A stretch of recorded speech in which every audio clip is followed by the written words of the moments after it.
Don't know the direction? Yeah. If you're going that way, it's on your left. If you're coming this way, it's on your right. Yeah, the other left. That's not helping, is it? The new sermon list is up for next quarter.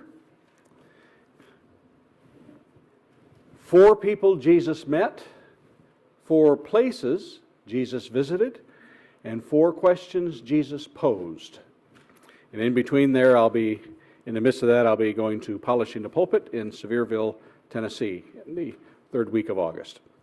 So those are up.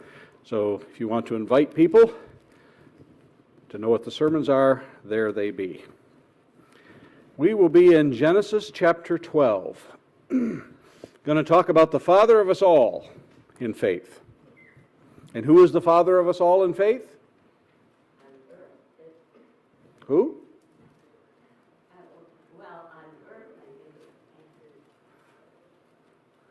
You're speaking physically. The father of us all in faith. Abraham. Father Abraham. Father Abraham. Yeah. Well, not that you would remember Abraham. You're not that old, I know that.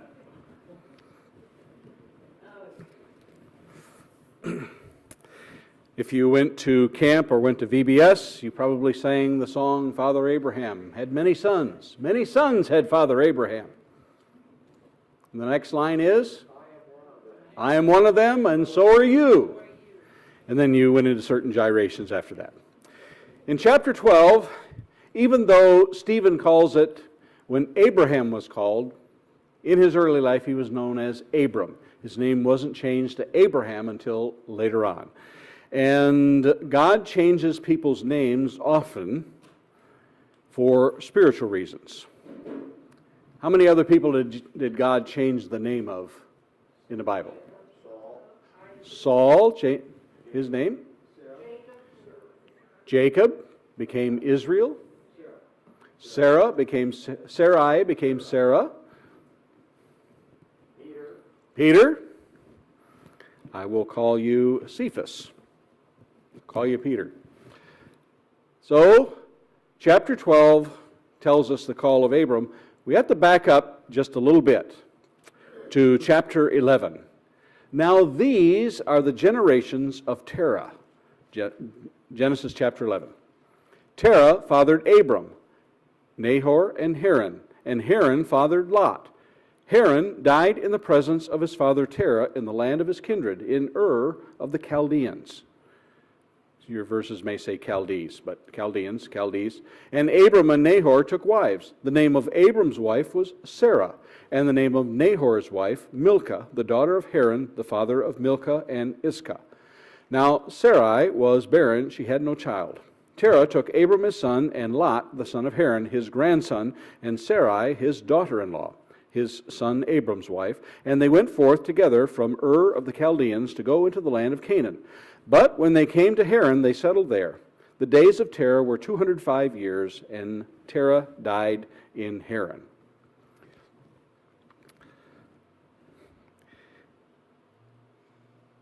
This genealogy and picture of Abraham's early life and his relatives may not seem significant now, but it will become significant when, in a couple of generations, Jacob has to flee from his brother.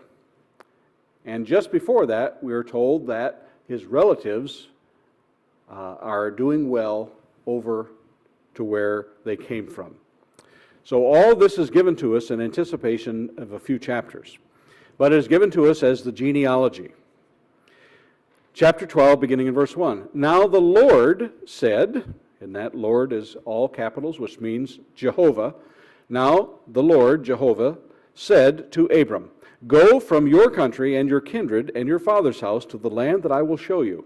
I will make of you a great nation, and I will bless you and make you a great name so that you will be a blessing. And I will bless those who bless you, and him who dishonors you I will curse. And in all the families of the earth, In you all the families of the earth shall be blessed. So Abraham went as the Lord had told him, and Lot went with him. Abram was 75 years old when he departed from Haran.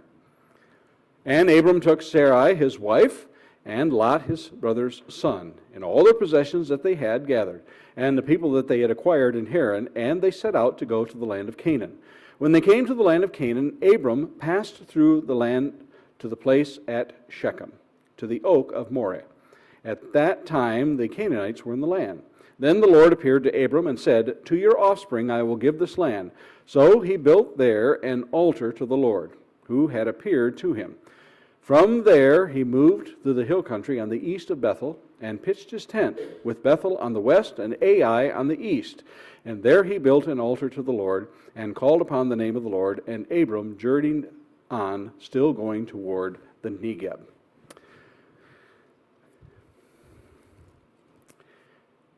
The title of our study is Great Chapters in the Bible. Is it an understatement to say that this is one of the great chapters in the Bible? All in favor say it's a great chapter. All of you that think, pretty great, yeah. It is a great chapter because it tells, as we go out throughout the Old Testament, not in the New Testament, God uses a specific way to identify himself. And at the call of Abram, we're about 2,000 years by genealogies, more or less, past the day of creation. We're about 500 plus years after the flood. So in those 500 years, if you go back into chapter 11, you'll read the genealogies. So it's about 500 years after the flood, the people are spreading. And God begins to identify himself from that point forward in a very specific way. He said, I am the God of Abraham, the God of Isaac, and the God of Jacob. And in the New Testament, Jesus says people will come from the east and the west and sit at table with who? Abraham, Isaac, and Jacob. He identifies himself that way because you fill in the blank. Why does he identify himself that way? Why is he not the God of creation? Why is he not the God of every tribe on earth? Why isn't he the God of you fill in the blank there? Why does he choose to identify himself as the God of Abraham, Isaac, and Jacob? They're human and we are too. They're forefathers. And there's already many gods. There are already many gods. Jesus comes through the lineage. They're a special people to him. The promises begin to come through that lineage and not others.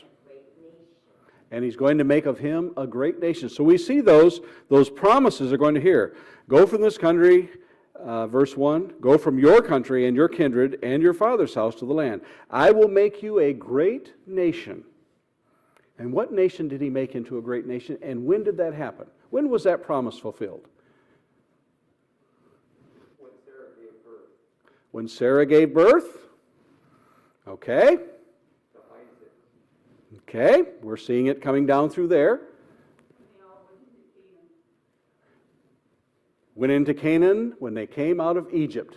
It is then, at that very moment, that he identifies them as fulfilling that promise that they are a great nation. The seed was there through Isaac, through Jacob, but it was at that point that he had made them a great nation when they plundered Egypt and came out. He says that, and that's the fulfilling of that promise. Why is that promise? Why are people still waiting for that promise to be made again today? Why are people so obsessed with Israel?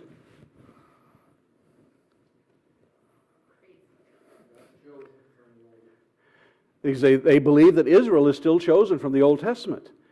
Is that true? No, it's not true. If it is, are we God's chosen? Who is the Israel today? Paul says the Israel of today is the church, not Israel over from 1948. So there is a little bit of history that needs to be done to understand what God means when he talks about his chosen people. I'm not saying that Israel does not have a right to be a sovereign nation, but to say that they are a fulfillment of what's being talked about here in Genesis 12 is not a biblical truth. But he says, There are still Jews for Christ, though. Mhm. There's a large segment of followers of Christ. okay, well, are they Jews for Christ or are they Christians? You know, when we begin to add a tagline into there, we begin to diminish the word Christian and follower. Just as some people want to hang on to the tag that they came from another country to the United States. Are you a citizen of the United States or do you have dual citizenship? And where is our citizenship? Is it still in Israel or is it in heaven? Little things that we may pass over, but are important to note. So that was fulfilled when Israel came out of Egypt. And he says, I have made you a great nation. Which is still growing today, yes. In all your families of the earth in you, all the families of the earth shall be blessed. Has that been fulfilled? Yes. How was that fulfilled? The resurrection. Through the seed of Abraham, which is Christ, all people, all families, all nations on the earth shall be blessed. Fulfillment number 2. I'll make you a great nation. It all begins here in Genesis 12. Or did it begin in eternity? Began in eternity. We read in Ephesians chapter 1, we also read in Titus chapter 1, that these promises were made from the foundation of the world, from eternity. All these things were planned out, all mapped out. If you want to see a nice map and a good timeline, look at Rita's in the fellowship hall. That whole timeline that she has mapped out there was mapped out from eternity for us. Abraham happens to be in the right place at the right time. Was Abraham an idolater?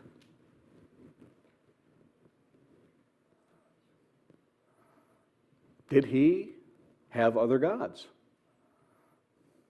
Joshua says yes. He came out of Ur of Chaldees. This all answers to the question, because when we go to the New Testament, the Jews of that time believed that Abraham was it. We are children of Abraham. And what did Jesus say about Abraham? Before Abraham was, I am. And how does Jesus use that to identify himself? What does that mean? Before Abraham was, I am. They said, well, you're not. They said, you're not even old enough. Yes, that comes from, if we go back to the book of Exodus, or go ahead to the book of Exodus, God identifies himself. Who should I say has sent me from here? Moses wants God to tell him. He says, I am. I am that I am. Yes, it carries, it's hard for us to say, I am.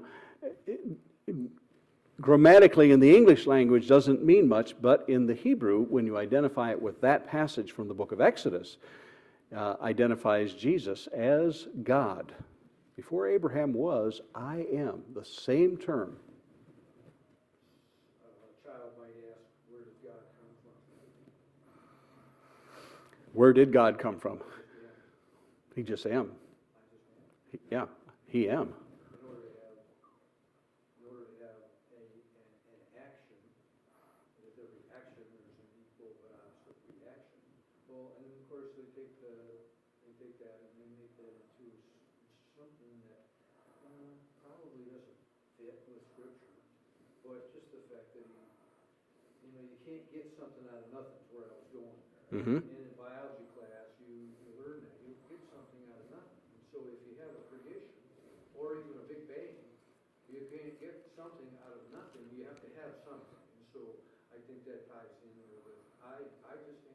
have been, and I always will be. Okay?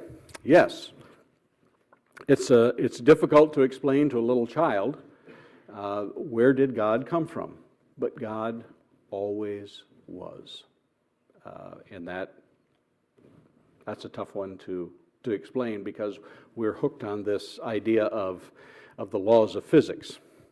But coming back to Abraham, that he makes him three promises. He says, I'm going to make you a great nation.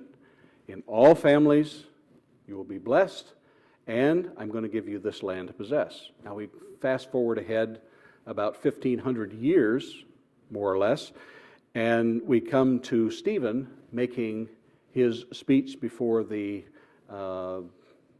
legal people, the Sanhedrin, the council, and he says that God did not even give him so much as 1 foot of land. But the promise is made, I'm going to give you this land. Was that promise fulfilled? Yes, it was. Yes, it was. If we go to the book of Joshua, it says every promise that God had made, he fulfilled. So are we still waiting for Israel to be that land? No. Are we still waiting for that person that's going to bless all nations? No. Are we still waiting for Messiah? No. All of those have been fulfilled. The Jews had looked back at Abraham, and here it all begins, here with the calling of Abram.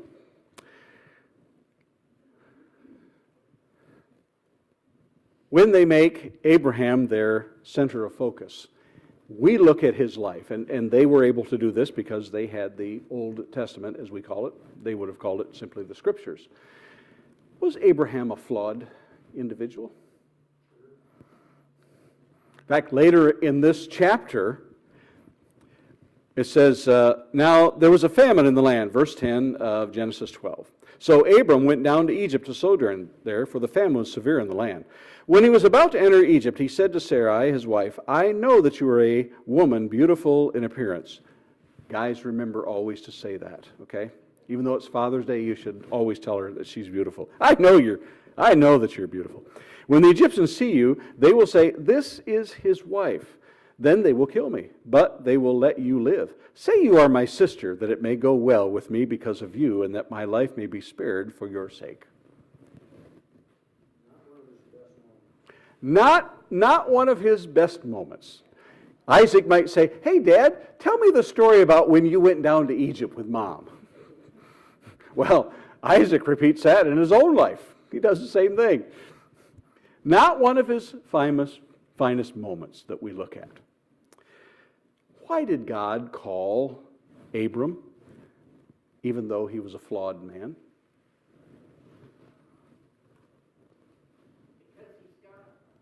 Because he's God. Why did he call Israel to be a nation, his people?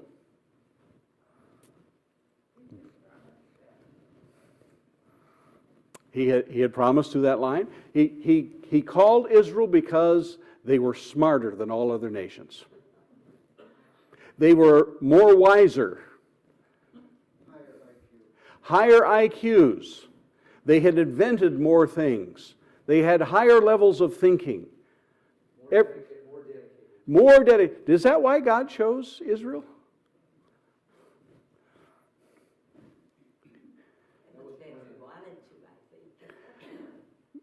Later in the Minor Prophets, God would say, Jacob have I loved, but Esau I've hated.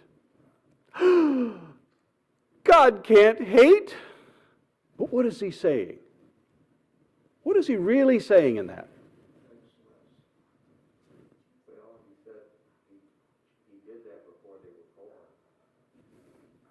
Two nations are fighting in your womb? And why did he choose them? Diane, you said it before. Because he's God. Not because Jacob had anything particular going for him, because from the womb he chose him. I will have mercy on whom I will have mercy. That goes right along with trying to understand the completeness, in its completeness, the book of Job. God does things because He is God. He did not choose Israel because they were far superior than anyone else. Even later he would say, He could have chose other nations. But Israel had this slave mentality. Israel had this mentality of idolatry given to that. They were just a poor people. But if God had chosen, let's just say for argument's sake, the Egyptians, because the Egyptians had the technology. And if you don't believe that, if anyone's been to Egypt and seen some of the things that they built, they're pretty good at building things. And they're pretty smart too. They were far advanced, far more than Israel ever was. But God didn't choose Egypt. He chose Israel. He didn't choose the perfect people. He chose people like Abram, later to become Abraham. Called him out of his home place of Ur of the Chaldees, which is on the eastern part of what today we call Iran, Iraq area. Calls them, they go hundreds of miles to Haran, or Haran, depending on how you pronounce it. They stay there. There, Abram's father dies. Abram leaves there and then goes south into the land of Canaan. And it says in verse 6, at that time the Canaanites were in the land. Just drops a little breadcrumb for us right there for us to see.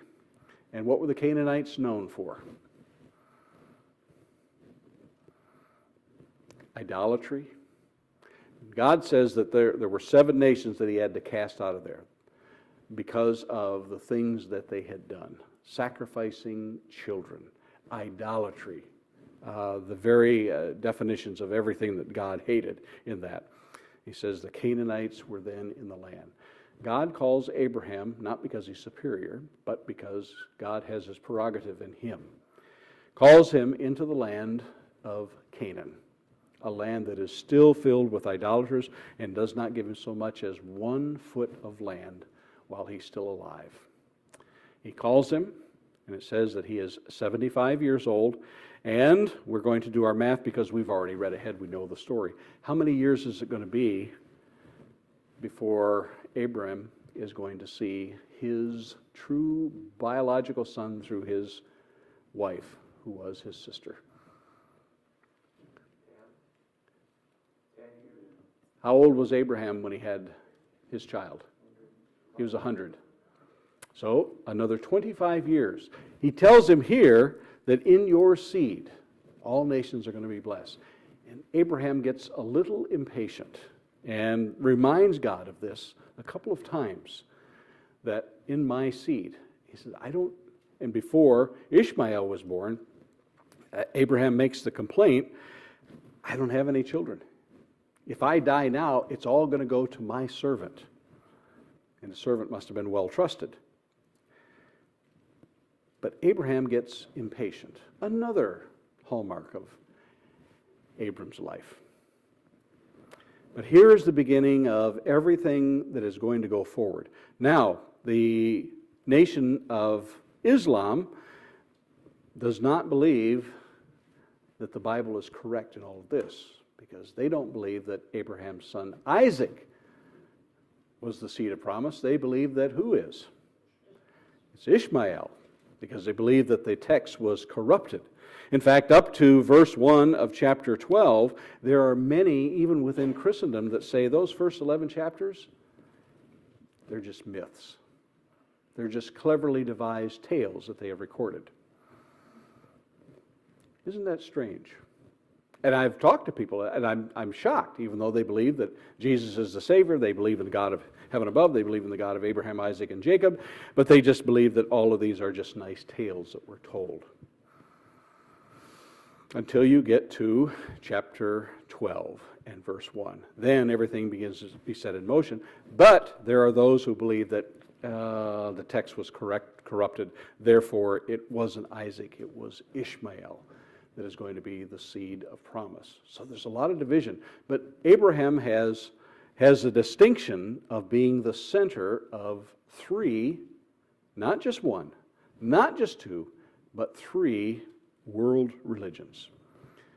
Number one being the Jews, number two being Islam, and number three, Christianity, because Christianity follows that. And if you love genealogies the way that I love genealogies, you can go to the book of Matthew and you can go to the book of Luke, and you can find the genealogies which wind their way all the way back, and it comes through Abraham in all of this, Abraham becoming the center.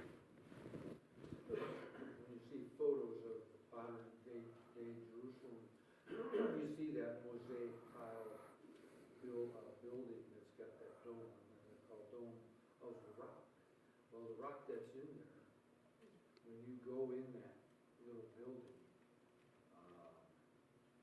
they claim to have the very rock that Abraham was standing on. Now, I don't remember if it's when God spoke to him or if it's the place where Abraham was supposed to offer Isaac, but they claim it's the very rock, and I don't know how it could be. I don't know how it could be. It's the size of a school bus. Mm-hmm. Very large. But tradition has it that, and that is that is considered one of the most holy spots on the planet to Islam and old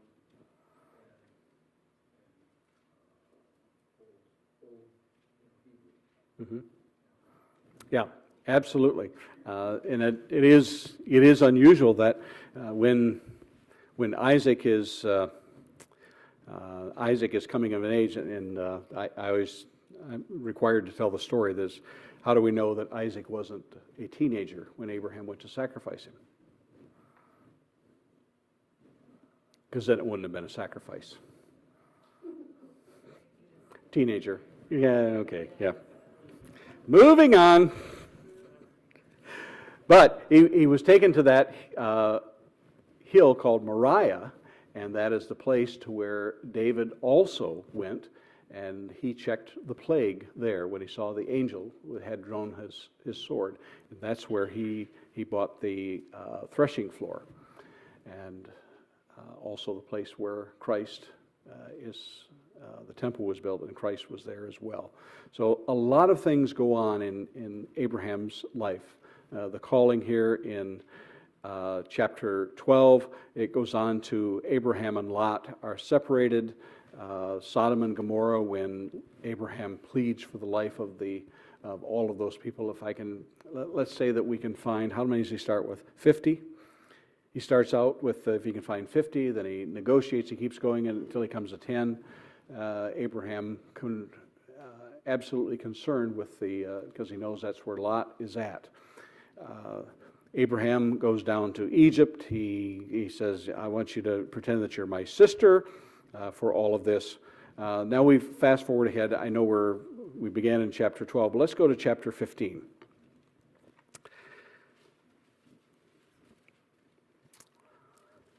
And mixed in with this in chapter 14 is Abraham meets Melchizedek, but time won't permit us to look at all those. After these things, chapter 15, verse 1, after these things, the word of the Lord came to Abram in a vision. Fear not, Abram, I am your shield, your reward shall be very great.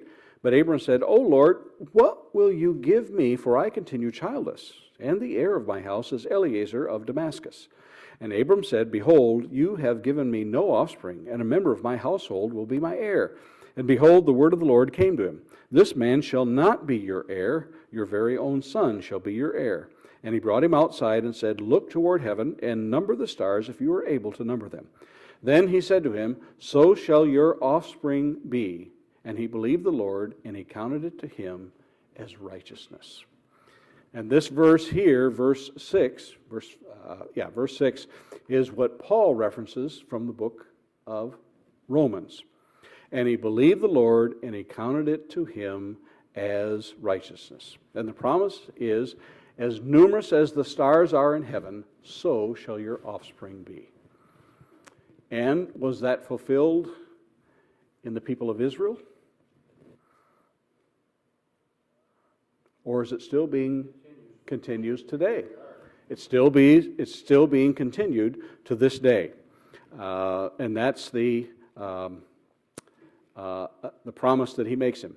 And he said to him, I am the Lord who brought you out from Ur of the Chaldeans to give you this land to possess. But he said, O Lord God, Adonai, Jehovah is the term, how am I to know that I shall possess it? He said to him, bring me a heifer 3 years old, a female goat 3 years old, a ram 3 years old, a turtle dove, and a young pigeon. And he brought him all these, cut them in half, and laid each half over against the other. But he did not cut the birds in half. And when the birds of prey came down on the carcasses, Abram drove them away. As the sun was going down, a deep sleep fell on Abram, and behold, a dreadful and darkness fell upon him. Then the Lord said to Abram, know for certain that your offspring will be sojourners in a land that is not theirs, and will be servants there, and they will be afflicted for 400 years. But I will bring judgment on the nation they shall serve, and afterward they shall come out with great possessions. Sound familiar? Who's he talking about here?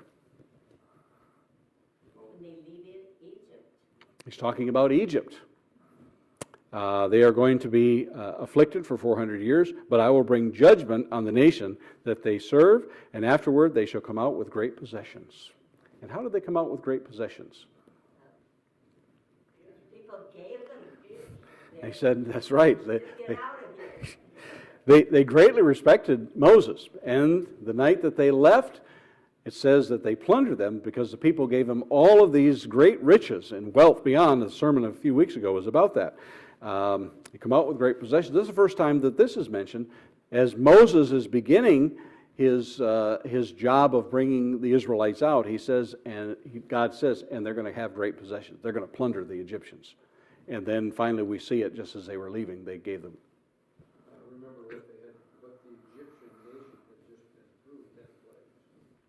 When they think of 10 plagues, and now they got an opportunity to get rid of these people, they are welcome. Yeah. Yeah. Yeah. Here, take these, and by the way, that way's out. So this prophecy that is yet 400 years into the future, he makes this. As for you, beginning of verse 15, you shall go to your fathers in peace. You shall be buried at a good old age, and they shall come back here in the 4th generation, for the iniquity of the Amorites is not yet complete. The Amorites were one of those 7 tribes that were there in the land of Canaan. In the 4th generation. He talks about those 400 years. We're not going to get a chance to talk about that. Verse 17, when the sun had gone down and it was dark, behold, a smoking firepot and a flaming torch passed between these pieces. On that day the Lord made a covenant with Abram, saying, to your offspring I give this land from the river Egypt to the great river, the river Euphrates. And you can find this fulfilled in Joshua chapter 21, 43 through 45. He says it is fulfilled. The great river Euphrates, the land of the Kenites, Kenizzites, the Cadmonites, Hittites, Perizzites, the Rephaim, the Amorites, Canaanites, the Girgashites, and the Jebusites. So he makes this oath, this covenant. And if God makes a covenant, as we say in modern day, do they still say that? Can you take that to the bank? When God makes a covenant, can you take that to the bank? And this very unusual way of making a covenant, it's the same covenant that Abram is going to make with one of the rulers of the land, in which they cut an animal in half and they pass between it. And that's their way of putting if you want to have something, a document legalized, you take it to a notary. And once that notary puts that stamp on there, is it good? It's a legally binding document. Well, that sacrifice of going between those 2 pieces that he had cut and laid in half is a binding contract, a covenant that not just man makes, because man is known to break covenants. Have you known that before? Have you known people to break a contract? It happens, but not so with God. And in fact, it's written in the book of Hebrews because of 2 things. An oath and a promise. God cannot break that. There are many things that God cannot do. God cannot lie. God can't remember your sins if you're in Christ. Many things. But here he makes that covenant with Abraham, and it is binding to him. Abraham says, Abram at that time, how will I know? How will I know? So he gives him this ceremony of making that covenant. And Abraham believed it, and it was counted to him as righteousness. Questions or? Pardon me? Whenever the list of the ancestors was in Genesis, I thought, why is he, starting this off with Seth, And so anyway, it just came to me, well, let's look in the New Testament and see what that, the ancestors there, what it says.